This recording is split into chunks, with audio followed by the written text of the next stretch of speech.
빌립보서 2장 12절부터 18절까지 한 절씩 교독하도록 하겠습니다. 제가 먼저 12절 말씀 받들어 읽습니다. 그러므로 나의 사랑하는 자들아, 너희가 나 있을 때뿐 아니라 더욱 지금 나 없을 때에도 항상 복종하여 두렵고 떨림으로 너희 구원을 이루라. 너희 안에서 거하시는 하나님이신 자기에게 주신 대로 너희에게 하시게 모든 일을 원망과 시비가 없이 하라. 이는 너희가 많이 없고 수사하여 법을 어지르고 거스른 세대 가운데서 하나님의 공문한 생명의 말씀을 밝혀 나의 다름질이 헛되지 아니하고 수고도 헛되지 아니하므로 그리스도의 날에 내가 자랑할 것이 있게 하려 함이라. 만일 너희 믿음이 제보다 승리에 내가 나를 전제로 드리라도 나는 기뻐하고 너희는 정확히 기뻐하리니. 18절 말씀 같이 읽습니다. 이와 같이 너희도 기뻐하고 나와 함께 기뻐하라. 아멘. 자, 빌립보서 우리 계속해서 말씀 봅니다. 지난번에 2장 14절 모든 일을 원망과 시기가 없이 하라. 요 점을 중점적으로 요 구절을 조명을 하면서 그때 제가 유오디아하고 순두기에 두 사람이 좋은 일꾼이었지만은 서로 이 잘못된 경쟁 의식을 가지고 그러한 경쟁심을 가지고서 서로 이렇게 시기하고 질투하는 모습, 아마 그러니까 바울 선생님이 같은 마음을 품어라, 한 마음을 품어라 그러면서 우리 앞서 공부했던 그 2장 초반부에 있는 예수님의 겸손하신 모습을, 그 마음을 본받도록 해라, 그 점을 하나 소개를 해드렸고, 그 다음에 또 한 가지는 누가복음 10장에 나와 있는 그 나사로의 그 여동생들이지요. 그 언니 되는 사람이 마르다, 그리고 동생 되는 사람이 마리아인데 이 두 자매 예수님을 영접을 해가지고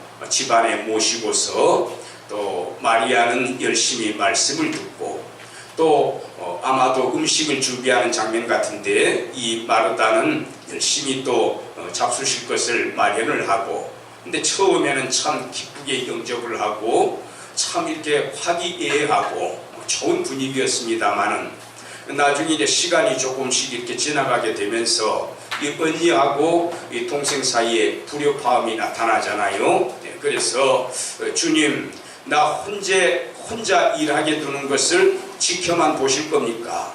왜 내 동생한테 좀 명령을 하셔가지고 네 언니가 지금 바쁘니까 언니 좀 도와주라, 왜 그렇게 말을 안 하십니까? 그래서 이 동생에게 대한 그 비난의 화살뿐만이 아니라 심지어는 예수님에 대해서까지도 좀 원망심을 품는 사람이다 보니까 그런 그 모습을 보여주잖아요.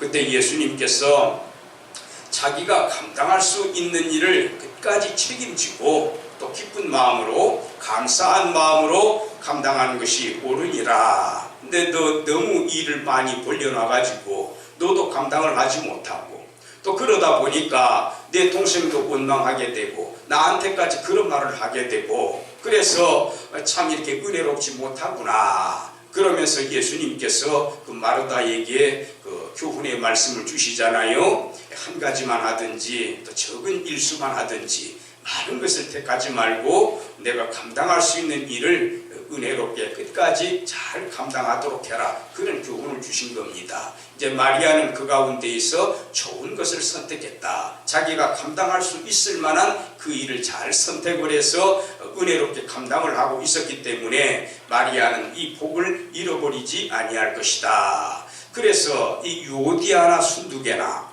또 마리아나 마르다나 이 두 사람 사이에 공통점, 상황은 다르지만은 공통점이 뭔가 하면은 서로 간에 불협화음이 있었다. 화목하지를 못했다. 그걸 알 수가 있지요. 이게 바로 원망과 시비 적절한 사례가 될 수 있을 것 같습니다. 자, 그 다음에 15절로 연결을 해봅니다. 이는 여기에 이는이 어떤 의미를 지닙니까? 위에 문장하고 접속을 해볼 때 왜 모든 일을 어떤 일을 수행하든지 간에 그 모든 일을 원망도 하지 말고 시비도 하지 말고, 그래서 원망과 시비가 없이 왜 행해야 되는고 하면은 그 말이에요.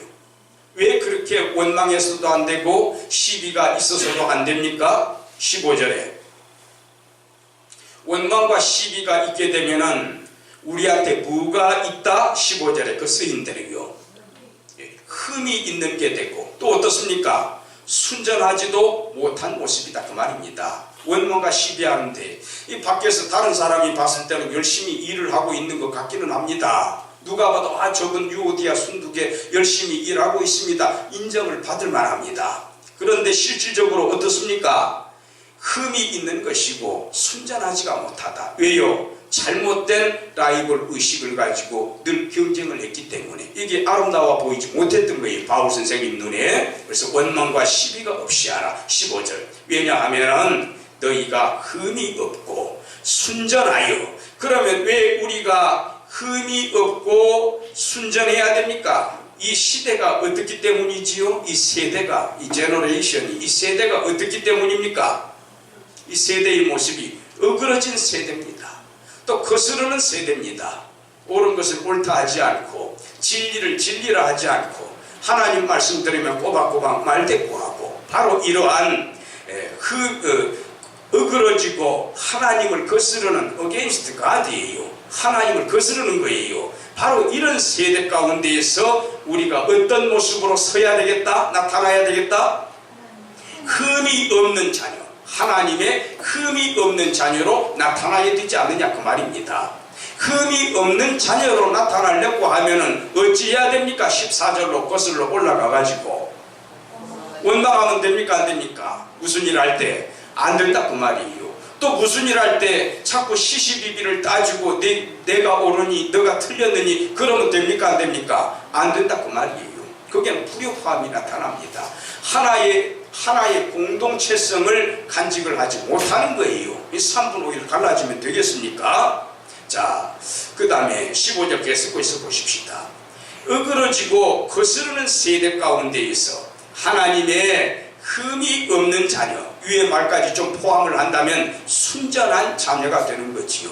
그런 자녀의 모습으로 나타나야 된다. 그러면 자, 여기에서 왜 이렇게, 그러면 여기에서 흠이 없는 자녀들, 또 위쪽으로 가서 어그러지지도 아주 흠이 없고 순전한 자녀들, 왜 그런 모습이 돼야 됩니까? 우리가 그러려면 원망해서는 안 되고 시비하면 안 된다. 왜 그래야 되지요? 15절 끝부분에 우리가 뭐로 나타내기 위해서?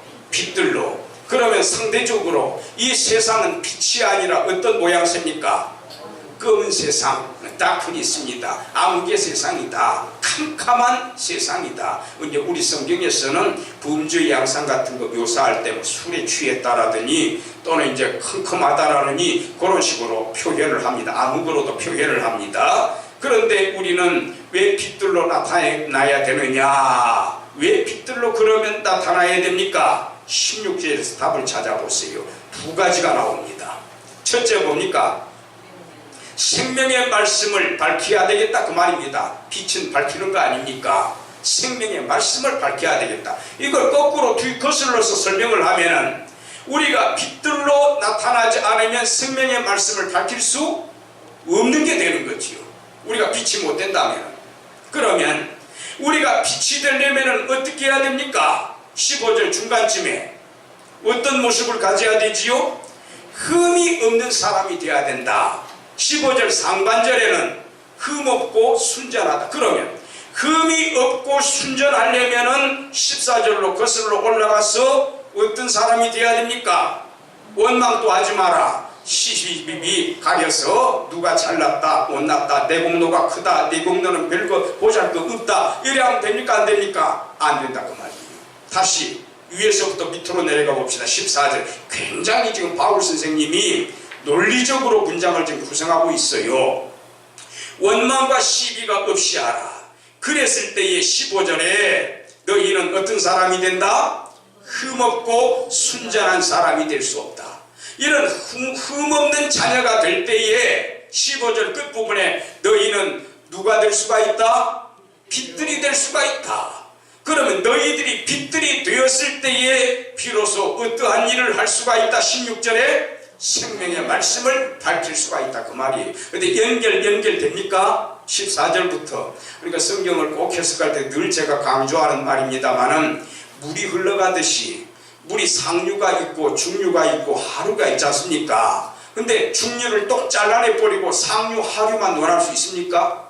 또는 중류 하류를 언급하고 상류만 논할 수가 있습니까? 물이라는 것은 연결 꾸준히 흘러가는 겁니다. 위에서부터 저 아래쪽으로 향해서. 그래서 14절부터 아니죠, 사실은 12절부터도 쭉 이렇게 훑어 내려가면서 이렇게 연결되고 이렇게 연결되는구나. 자, 그 다음에 16절 다시 봅시다.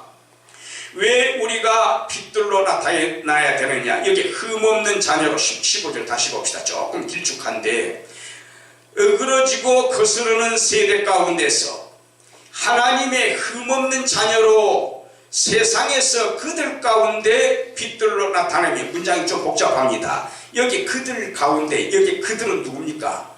그들 앞에서 언급됐잖아요. 어그러지고 거스르는 세대, 이 사람들 그 말입니다. 이 어그러지고 거스르는 세대, 아까 제가 흑암이라고 표현을 했지요. 다크니스라고. 바로 이게 그런 모습입니다. 이 어그러지고 거스르는 세대에 우리가 뭐가 돼야 된다? 빛이 돼야 된다. 그 말입니다. 이 어그러지고 거스르는 세대에 왜 그러면 우리가 빛이 돼야 됩니까? 흠없는 자녀가 돼야 됩니까? 16절에 뭐를 밝히려고? 생명의 말씀을 밝히려고. 또 하나 이유가 있습니다. 물론 이거는 자연스러운 결과이기는 한데 16절 끝부분에 뭐라고 되어 있습니까? 그리스도의 날에, 이게 언제지요? 왜 이게 재림 때라고 할 수가 있지요? 자, 여기 덮지 마시고 1장 10절 한번 보세요. 우리가 옛날 빌립보서 초반부 시작할 때 그때 진도가 좀 나갔던 부분이기도 합니다. 1장 6절을 먼저 볼까요? 너희 속에, 이 똑같은 바울 선생님이 쓴 빌립보서 1장입니다. 너희 속에 착한 일을 시작하신 이분이 누구예요? 아니죠. 뒤에 그리스도의 날까지 그랬잖아요. 그러니까 그리스도의 날까지 누가 착한 일을 계속해서 하시는 겁니까? 아버지 하나님이죠. 성부 하나님이 시작하신 분, 바로 하나님 아버지가 언제까지? 그리스도 예수의 날까지 무엇을 이루신다? 의미상의 목적어 이미 앞에 나왔지요. 뭐를요? 착한 일, 선한 일, 그 일을 하신다. 여기 그리스도 예수의 날이 언제입니까? 10절에 보세요. 또 비슷한 표현이 나옵니다. 너희로 지극히 선한 것을 분별하며 또 진실하여 허물 없이, 언제까지 이루고 너희 그런 거룩한 모습이? 그리스도의 날까지. 언제겠습니까? 예수님 오셔서 세상 마지막 심판날까지 항상 너희가 그런 모습을 가지고 있어야 한다. 예수님의 재림 때를 관용적으로 그리스도의 날, 이렇게 표현한 겁니다. 자, 다시 1장으로 돌아갑니다. 2장으로 갑니다. 2장 15절 16절 생명의 말씀을 밝혀 빛들이 돼가지고 나의 다름질도 헛되지 아니하고. 여기에 나는 누굽니까? 바울 선생님이 있죠. 왜 바울 선생님이 이런 표현을 했을까요? 만일 너희들 빌립보 성도들아, 너희들이 빛들로 나타내지 못하면, 내 지금 다름질하는 거, 바울이 다름질하는 것은 뭡니까? 지금 부지런히 복음 전파하는 거지요. 주님 명령 받들어 가지고 바울이 실천하는 이 모든 일들이 헛되다 그 말이에요. 그럼 빌립보 성도들하고 바울 선생님하고 무슨 관계가 있기에 빌립보 성도들이 혹시 잘못돼 버리면 바울 선생님도 잘못된다라는 거예요. 너희들이 빛들로 나타나지 않으면 그래서 생명의 말씀을 밝히지 못하면 내가 지금 나 바울이 다른 줄 아는 것도 헛된 일이 된다 그 말입니다. 왜 그렇게 되는 겁니까? 자, 1장 지금부터 장에서 장으로 왔다 갔다 하지요. 문맥에서 성경을 해석하는데, 자 1장 7절 한번 보시기 바랍니다. 내가 너희 무리를 위하여 이와 같이 생각하는 것이 마땅하니 하나님이 주님 재림하시는 그날까지 선한 일을 하실 거다. 너희 가운데에서 이렇게 생각하는 것이 마땅하니, 왜 그런고 하면은 첫째 뭡니까? 너희가 내 마음에 있기 때문이고, 둘째 뭡니까? 나의 매임과, 여기 매임이 뭐라 그랬지요? 감옥 속에 갇히는 거. 지금 빌립보 성도들은 감옥에 갇힌 거 아닙니다. 바울 선생님이 감옥에 갇혀있는 상태예요. 여기 매임이라는 것은 in prison을 말합니다. I am in prison이에요. 내가 감옥 속에 지금 갇히가 있다 그 말입니다. 또 내가 뭐 하는 일에? 복음을 변명하는 것, 디펜스. 복음이 정당하다, 복음은 진리다, 방어하고 변증하는 것을 말하는 겁니다. 법적 용어입니다. 이게 앞으로 변명이라고 번역 안 했으면 좋겠어요. 차라리 변증이라고 하는 게 좋겠습니다. 내가 옳소이다, 나 거짓말 안 합니다, 자기 자신의 정당한 것을 내세울 때 이 변명이라는 단어를 씁니다.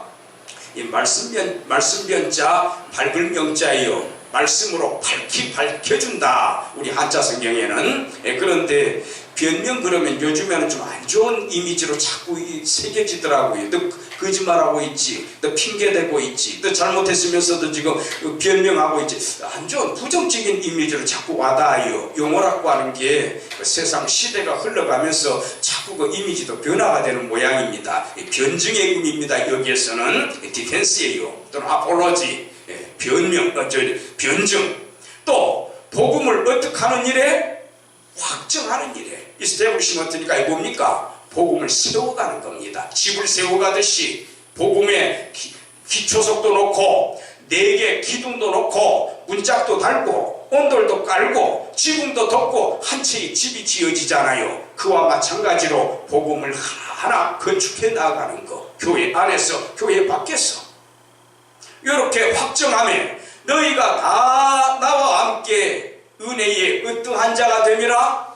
참여한 자가 됨이라. 그러니 바울하고 빌립보 성도들은 어떤 관계입니까? 바울 선생님이 교회를 개척했으니 개척자이면서 또 그들의 스승이면서 또한 동시에 복음을 변명하고 감옥에도 갇히고 확증하는 일에 너희가 나와 어떤 관계다? 동역자다 그 말이에요. 동역자, 코워커입니다. 함께 일하는 자다 그 말입니다. 그러니까 너희들이 잘못돼 버리면 누구도 마음이 아프다? 바울도 마음이 아프다. 내가 달려가는 일, 내가 부지런히 지금 시행하는 일도 엇박자가 돼버리니 내가 하나님 앞에 서가지고 뭘 하고 말할고? 그 말이에요. 자, 2장 다시 봅니다. 16절 생명의 말씀을 밝혀 나의 다름질도 헛되지 아니하고, 이 동역자입니다. 빌립보 성도들하고 멀리 떨어져 있지만, 로마 감옥에 갇혀 있지만 너희들하고 내가 합작을 해야 되겠다. 헛되지 아니하고 수고도 헛되지 아니하므로 그리스도의 날에 예수님 재림하시는 그날에 나로 뭐 할 것이 있게 한다? 자랑할 것이. 바울이 뭐라고 자랑하겠습니까? 예수님 앞에서 지금 재림하셨다. 그럼 바울이 뭐라고 하겠습니까? 빌립보 성도들 가르치면서, 주님, 내가 이 빌립보 지역에 와가지고 산전수전 겪어가면서 낯설고 문서는 땅에 와가지고 얘들한테 붙잡고 예수 믿읍시다, 구원 받읍시다, 복음 전해서 1명, 2명 모이게 되고 이들이 빌립보 교회를 이루었나이다. 그런데 보십시오, 내가 이렇게 열심히 가르쳐 놓은 내 자식들, 내 제자들이 또 나를 본받아서 이들도 밖에 흩어져서 복음 전하고 여기저기에 믿는 빌립보 일대에 믿는 사람들이 나타나고, 그러니 얼마나 열매가 주렁주렁 맺혔습니까? 하나님, 나 너무나 지금 감격에 벅찹니다 하고 주님 앞에서 뭐 할 수가 있다? 자랑할 수가 있다 그 말입니다. 교만을 말하는 게 아닙니다. 감격에 벅찬 그 모습을 말하는 거예요. 바울이 교만해서 이런 말하는 거 아닙니다. 내가 양육한 제자들이 사회에 진출해가지고 잘 되고 착한 일을 하고 참 모든 이들에게 유익을 끼치는 그런 일을 감당할 때에 그 제자들을 배출한 선생님의 마음은 어떻겠습니까? 얼마나 감격에 벅차고 자랑스럽고 저 사람이 내 제자야, 나한테 배웠는데 이렇게 좋은 일 안 해, 좋은 그릇이 되었네, 얼마나 자랑거리가 됩니까? 교만해서 자랑하는 것이 아니라 그만큼 감격에 벅차고 감사하다 그 말이에요. 주님 재림하시는 그날에 빌립보 성도들이 잘못 써 있고 교만하고 아까 말한 것처럼 원망과 시비만 하고 그런 교회로 전락을 했다면 바울 선생님이 예수님 앞에서 얼굴 들겠습니까? 아이고 예수님 죄송합니다, 가르친다고 가르쳤는데 성도들이 이러네요. 얼마나 자책을 하겠어요. 그래서 왜 이 빌립보 교인들은 빛들이 돼야 됩니까? 첫째, 두 가지 나눌 필요는 없습니다만, 첫째, 뭘 밝힌다? 생명의 말씀, 복음을 밝히는 거예요. 또 하나는 바울 선생님으로 하여금 재림하시는 그날에 예수님 앞에서 뭐 할 것이 있게 한다? 자랑할 것이 있게 한다. 그러니 너희들은 빛들로 나타내야 된다. 빛들로 나타내려면은 순전하고 어그러지면 순전해야 되고 어그러져서는 안 된다. 순전하고 어그러지지 않기 위해서는 원망과 시비가 없이 하라 그 말입니다. 이해가 되셨습니까? 성경을 그렇게 연결하면 되겠습니다. 이거 본인들한테 적용을 하세요. 여기에 빛들로 나타낸다 이 표현이 나오는데 예수님의 가르침을 좀 더 한번 연결 지어가지고 좀 생각을 해보려고 합니다. 마침 여기에 또 생명의 말씀을 밝히는 빛이 되어 있으니까, 자 우리 의대를 보시노 하면 여기 덮지 마시고 누가복음 8장 한번 펴보세요. 마테마가 누가복음 8장 16절. 자 누가복음 8장 16절. 8장 16절. 요거 기억이 나실 겁니다. 요게 똑같은 이 비슷한 말씀이 마태복음 5장에도 나옵니다. 산상수훈할 때 마태복음 5장에도 나오는데 좀 이따가 마태복음도 살펴볼 거예요. 17절. 자, 8장 17절 누가복음. 저는 그 옛날 성경인데 혹시 개역개정하고 조금 이렇게 표현이 다른 게 나올 수도 있습니다.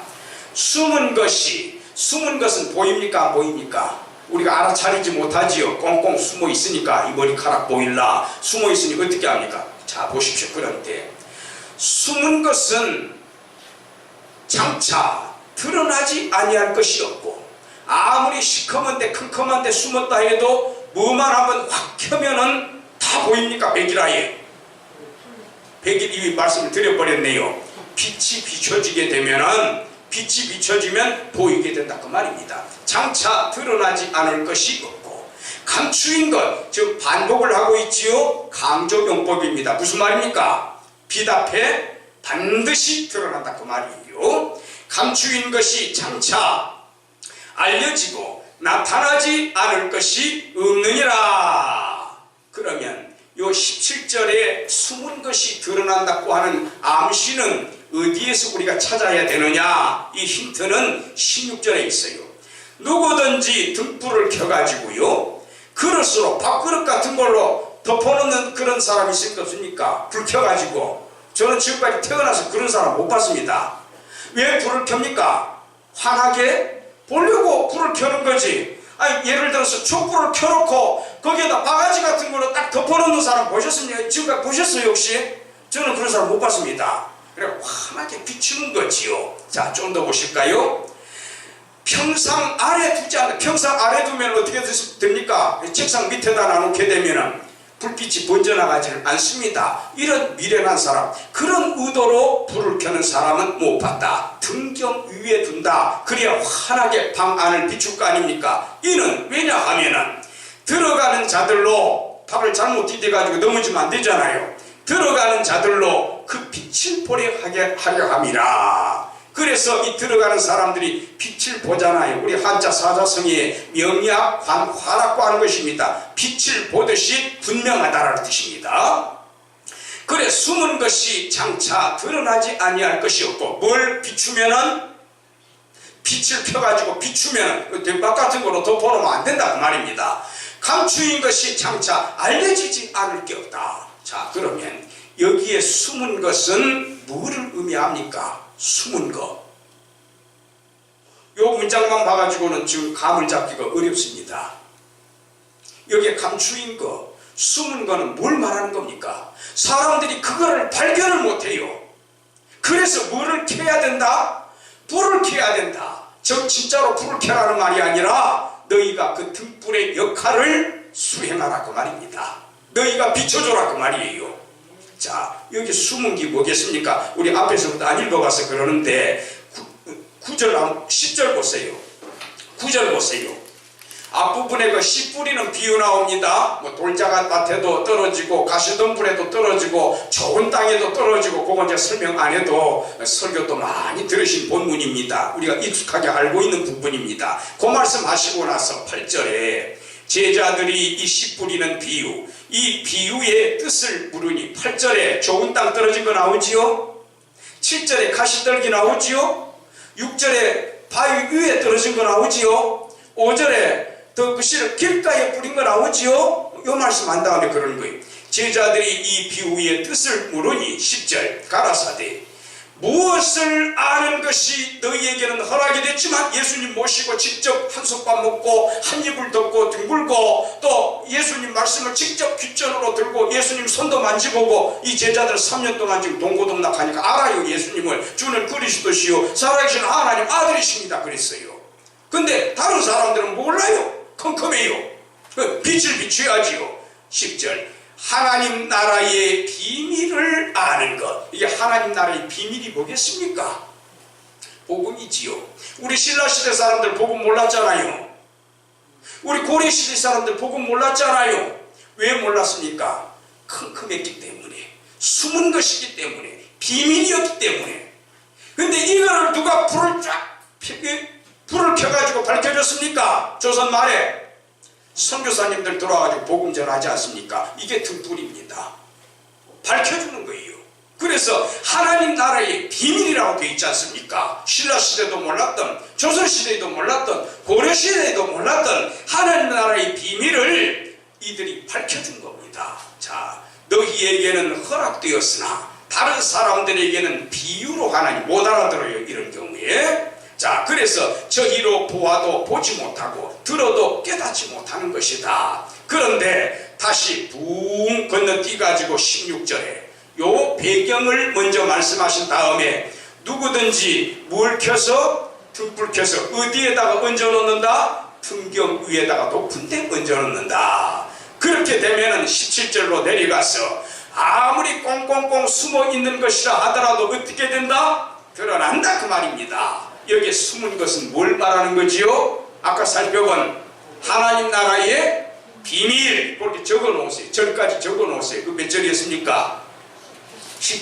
10절이었습니까? 10절 하나님 나라의 비밀 적어 놓으세요. 숨은 것에다가 줄 부어 놓고 성경책이 시커매지도록 자꾸 손톱으로 눌러가지고 읽고 색깔도 칠하고 또 참고 구절 같은 거 있으면 옆에다가 또 침 묻혀가지고 적어놓고 손때가 묻어야 돼요. 평생 간직하세요. 자, 그 다음에 예수님의 가르침 가운데 이 등불 비유하면서 자, 이번에 누가복음 덮어도 좋습니다. 마태복음 한번 또 보십시다. 5장. 이 성경을 또 공부해 가니까 재밌잖아요. 자꾸 알게 되고 이렇게 되는구나. 이 필립보스하고 누가복음하고 연결되고 또 누가복음 아까 그 부분하고 마태복음 5장하고 또 연결되고 야 신비롭구나. 하나님 말씀은 사골 국물 같아가지고 끓이면 끓을수록 어떻습니까? 더 진하게 우러나와요. 몇 시간 동안 끓이는 겁니다. 전에는 깨닫지 못했던 것도 자꾸 깨닫게 되더라고요. 누가복음 읽어가면서 여기에 등불 이야기 나오는데 복음을 비추는 것이구나. 근데 마태복음에서는 좀 다른 내용이거든요. 똑같은 등불 이야기 하시면서 그래서 양쪽을 연결해 볼 수가 있게 되고 이것도 제가 옛날에 깨달은 게 아니라 근래에 깨달은 겁니다. 요즘 복음서 계속 순차적으로 복음서 다 읽었네요. 벌써 지금 사도행전 읽어가고 있습니다만 누가복음 읽으면서 깨달아가지고 마태복음 5장을 누가복음에도 기록해놓고 누가복음 아까 거기에다가도 마태복음 5장 이걸 또 기록해 양쪽에 다 기록해놓은 거예요. 자, 어디 보시노 하면은 13절 봅시다. 이 산상수훈이에요. 내릴 숫자, 가르칠 훈자, 수직선 할 때 숫자입니다. 직선입니다. 하나님께서 위에서부터 아래로 교훈을 내려주시는 것, 산상수훈입니다. 또는 보배로울 보자를 써가지고 산상보훈, 보배로울 가르침이다, 그렇게도 표현합니다. 13절 봅시다. 너희는 세상에 뭡니까? 소금이다. 여기에 소금은 소금인데 어디에 놓여져야 할 소금입니까? 앞에 소금 앞에 수식어가 있지 않습니까? 무슨 소금입니까? 세상 가운데 놓여져야 될 소금이다, 그 말입니다. 소금을 짠맛 있지요. 소금을 그릇 속에다가 덮어가지고 딱 널어가지고 뚜껑 덮어놓고 70년, 80년, 100년 그거 찻잔 속에만 넣어놓으면 소금에 가치 있습니까? 없습니까? 그 값어치 없습니다. 아니 끓여가지고 김장할 때 집어넣고 뭐 반찬 같은 거 할 때 맛을 골고루 맞춰야지요. 그게 소금의 진가 아닙니까? 참된 값어치 아닙니까? 그래서 앞에 예수님이 소금하면서 무슨 소금이다? 세상의 소금이다. 세상 가운데 침투에 들어가라, 그 말입니다. 세상 가운데 녹아져가지고 간을 골고루 맞춰줘야 되지요. 그래서 세상의 소금이 바로 뒤에 나오지 않습니까? 맛을 잃으면, 맛을 써먹지도 못한다거나 소금의 본래 고유한 맛인 본질인 이 짠맛을 잃어버리게 되면 무엇으로 짜게 하리요? 간을 골고루 하는 겁니다. 자, 아무 쓸데없이 밖에 버리워 사람들에게 밟힐 뿐이니라. 14절에 너희는 뭐라고 했습니까? 빛이라. 빛은 빛인데 무슨 빛입니까? 수식어 앞에 세상의 빛이다. 이걸 의역으로 하게 되면 어떻게 됩니까? 세상을 비추는 빛이다, 그 말입니다. 아까 소금 같은 경우에는 세상의 침투에 들어가는 소금이다. 저는 그렇게 표현하고 싶네요. 자, 세상의 빛이라. 우리가 교회에서 열심히 공부하고 성경 말씀 배우고 교훈점들 다 이렇게 받아들이고 그러면 그거를 나 혼자만 가슴속에 간직하고 있으면 됩니까? 안 됩니까? 안 됩니다. 밖에 나가가지고 어떻게 해야 됩니까? 그거를 세상 속에 침투에 들어가서 퍼뜨려야 되는 거예요. 저는 이거를 흔히 하는 말 있지요. 흩어지는 교회에 모이는 교회. 교회 안에서 잘 가르치고 예배드리고 교육도 받고 뭐 성찬식도 하고 세례식도 하고 또 교제도 나누고 또 좋은 일 많이 행사도 갖고 그런 것들이 모이는 교회 활동입니다. 흩어지는 교회는 뭡니까? 세상에 흩어져서 세상의 소금, 세상의 빛이 된 겁니다. 그게 저는 흩어지는 교회라고 말하고 싶습니다. 너희는 세상의 빛이라. 그래서 그 서울에 월계동인가 상계동인가 근데 거기 보면은 영광 여자 고등학교라고 있어요. 그 기독교 학교입니다. 염자가 무슨 염자입니까? 소금 염자. 염분할 때, 염전할 때 그 염자입니다. 그 다음에 광은요, 빛광자입니다. 그래서 소금과 요 구절에 따가지고 학교 이름을 지은 거예요. 그 미션스쿨입니다. 그게 옛날 제가 젊었을 때 막 목사안수 받았을 때 가가지고 한번 그 설교를 한 적이 있습니다. 거기 교감 선생님이 또 저희 주일학교 부장님이었거든요. 그 교회 사임한 다음에 오세요 해가지고 가가지고 한 500명 넘었던 것 같아요. 그래가지고 설교를 했는데 얼마나 떨리던지 그때만 해도 젊은 나이라. 자, 여기 15절 보십시다. 14절 보십시다. 빛이라 그래놓고 산 위에 있는 동네가 어떡하지 못한다. 빛이 쫙 비추면은 숨기우지 못. 아까 그 표현 나왔잖아요. 빛하고 숨기우지 않는다. 15절에 사람이 등불을 켜가지고 아까하고 비슷한 말 나오잖아요. 아까 그 그릇 아래에다가 덮어둔다. 그런 사람 없다 했는데 말 아래 한 말, 두 말, 세 말 그 쌀 이렇게 헤아리는 도량형 그 단위 있죠. 양을 헤아리는 거. 그 말 아래에 두지 아니하고 타고 다니는 말 아닙니다. 말 아래에 두지 아니하고 등경 위에 두나니. 왜 등경 위에 둡니까? 뒤에 보니까 비치느니라. 누구한테요? 캄캄한 방에 있던 집안 모든 사람에게 비치느니라. 아까 그 누가복음에서는 무가 드러나기 위해서 숨기운 일, 은밀한 일, 뭐라 그랬죠? 뭐의 비밀? 금방 잊어먹으신 하나님 나라의 비밀. 이 복음 아닙니까? 근데 여기에서는 너희가 빛이 되라 소금 되라 그럴 때에 어떤 의미에서의 빛입니까? 복음을 비추는 그 차원을 말하는 것은 아니고 물론 확장해서 생각하면 그렇지만은 16절에 보세요. 이같이 너희 빛을 사람 앞에 비추게 하여 저희로 그들로 이 사람들로 하여금 너희 뭐를 보고 하나님께 영광? 착한 행실을 보고. 여기에 빛은 뭘 말하는 겁니까? 내가 빛을 비춘다, 내가 소금의 역할을 한다, 뭘 말하는 겁니까? 착한 행실을 감당하는 것을 말하는 겁니다. 누구 앞에서요? 모든 사람들 앞에서. 그러면 그 사람들이 보고, 야, 저 사람 예수 믿는 사람인데 참 믿은 지 10년 되고 5년 되고 20년 된 그런 사람인데, 야, 저 사람 행동하는 거 보니까, 행실을 보니까 참 너무나 부럽구나, 정말 참된 기독교인이로구나, 나도 한번 교회에 나가보고 싶구나, 그런 마음 들겠습니까? 안 들겠습니까? 듣는 거지요. 이게 바로 삶의 전도입니다. 관계 전도라고 하는 거예요. 내가 아무리 20년, 30년, 40년 예수님을 믿었어도 내 행실이 잘못된 것을 보이게 되면은 다른 사람들이 보고 뭐라고 하겠습니까? 손가락질할 거 아닙니까? 그러면 하나님 아버지께 영광을 돌릴 수 있습니까? 오히려 기독교를 핍박을 하게 되고 또 평가절하하게 되고 얼마나 담지 못할 욕을 담아내고 심지어 신성모독죄까지 범하게 만듭니까? 그 리플라 이거 따라하는 거 보세요. 뭐 교회 뭐 잘못한 거 나올 때 오늘 아침에도 기도하셨습니다마는, 그래서 저희로 너희 착한 행실을 보고 하늘에 계신 너희 아버지께 영광을 돌리게 해라. 자, 그러면은 여기 이제 정리를 해봅시다. 우리 믿는 신자들을 가리켜서 빛이라고 할 때 너희들 빛이 되라. 그래서 아까 거기도 빛들로 나오잖아요. 원망과 시비가 없어야 된다. 그래야 이 거스르는 세대, 어그러진 세대에서 너희들 빛들로 나타낼 수 있다. 여기 빛의 의미는 예수님의 가르침에 연결 지어볼 때에 두 가지로 정리할 수 있다. 어떤 의미에서의 빛입니까? 첫째, 아까 누가복음 하나님 나라의 비밀을 밝히는 빛. 둘째, 이 마태복음 5장에서는 착한 행실을 보여주는 것. 보여주는 것. 빛은 보여주는 거 아닙니까? 너희가 그런 빛이 되라 그 말입니다. 자, 다시 빌립보서로 이제 돌아갑니다. 이제 요 등불 또는 빛의 의미 이해되셨지요?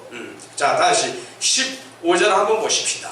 너희가 흠이 없고 순전하여, 한 박자 쉬고, 어그러지고 거스르는 세대 가운데에서 하나님의 흠이 없는, 결점 없는 자녀들로 세상에서 그들 가운데 빛들로 나타내며, 그래서 16절에 뭐를 밝힌다? 생명의 말씀을 밝힌다. 만일 우리가 흠이 있는 자녀라면, 빛이 되지 못한다면 우리가 열심히 복음을 전해도 그 복음을 듣는 사람들이 뭐라고 하겠습니까?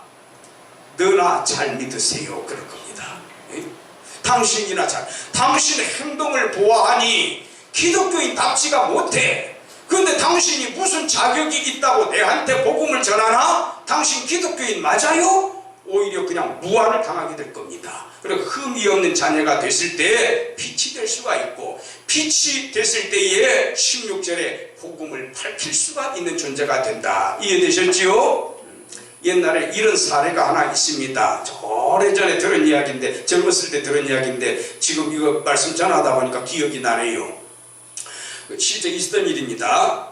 저희 회사는 아니었고, 그 한 과장님이, 부장님이 이제 오랫동안 예수님을 믿은 분이고 교회의 장로님이었던 모양이, 대단히 죄송합니다 이런 표현에서 장로님이었던 모양입니다.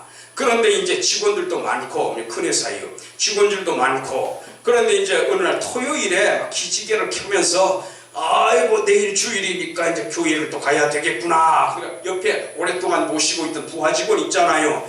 아이고 부장님도 교회 나가세요. 장로님인데.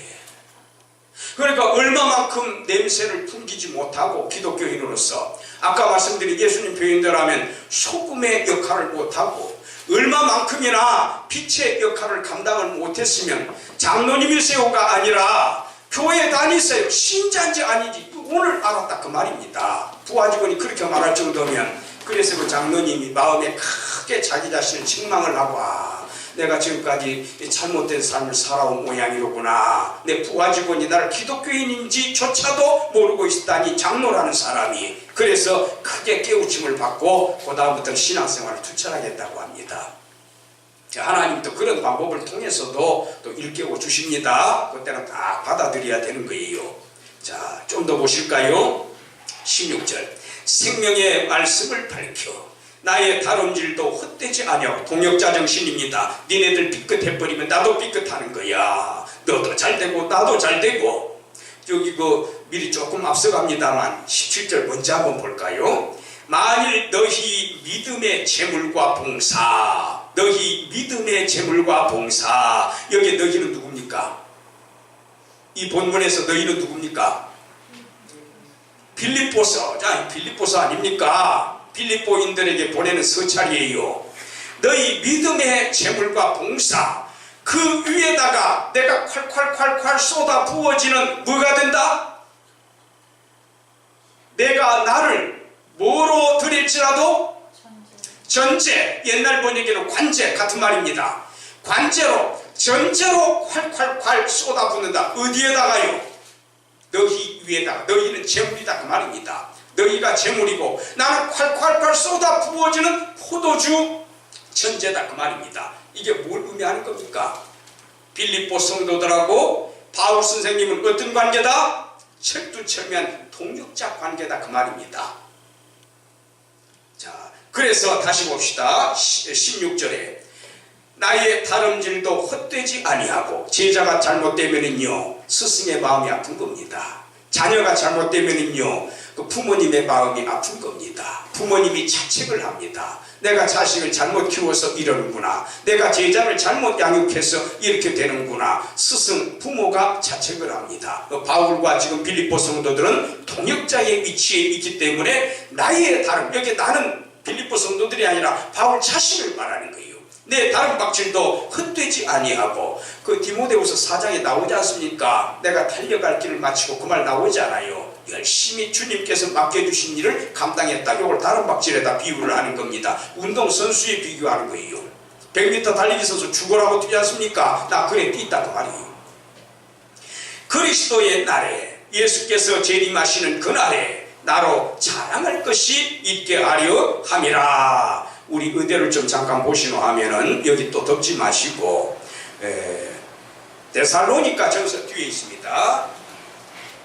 데살로니가 디모데 전후. 자, 데살로니가 전서 2장 한번 펼쳐보세요. 여기 이제 데살로니가 교회가 되겠는데 이 데살로니가 교회도요 빌립보 교회 못지않게 이 바울 선생님한테 굉장히 칭찬을 받는 교회였습니다. 갈라디아 교회라든가 고린도 전서 같은 경우, 고린도 교회 같은 경우에는 굉장히 야단을 맞거든요. 이 어리석도 다 갈라디아 사람들아, 너희가 성령으로 시작했다가 육체로 마칠래? 내가 언제 그런 복음을 너희한테 전했느냐? 아주 막 야단을 쳐요. 고린도 성도들도 얼마나 문제가 많았습니까? 바울이 대성통곡할 지경이었지요. 자, 그런데 데살로니가 전서는 참 칭찬을 합니다. 그러면서 우리 의대를 보시노 하면 아까 2장 19절, 2장 거의 끝부분입니다. 거기 보세요. 우리의 소망이나, 바울을 포함해서 바울 일행, 지금 복음을 전하시는 분들, 바울 일행들, 우리의 소망이나 기쁨이나 자랑이나, 머리에 쓰는 면류관 있잖아요. 면류관이 무엇이냐? 이걸 다시 말하면 누가 우리의 소망이냐? 누가 우리의 기쁨이냐? 누가 우리의 자랑이냐? 누가 우리의 왕관이냐? 그의 강림하실 때에 누구께서? 예수께서 강림하실 때, 첫 번째는 이미 오셔서 돌아가셨고 이번에 강림하는 것은 뭐겠습니까? 아까 경우처럼 재림을 말하는 거예요. 주님께서 최후의 심판 감행하시는 재림하시는 그때에 우리 주 예수 앞에 너희가 아니냐?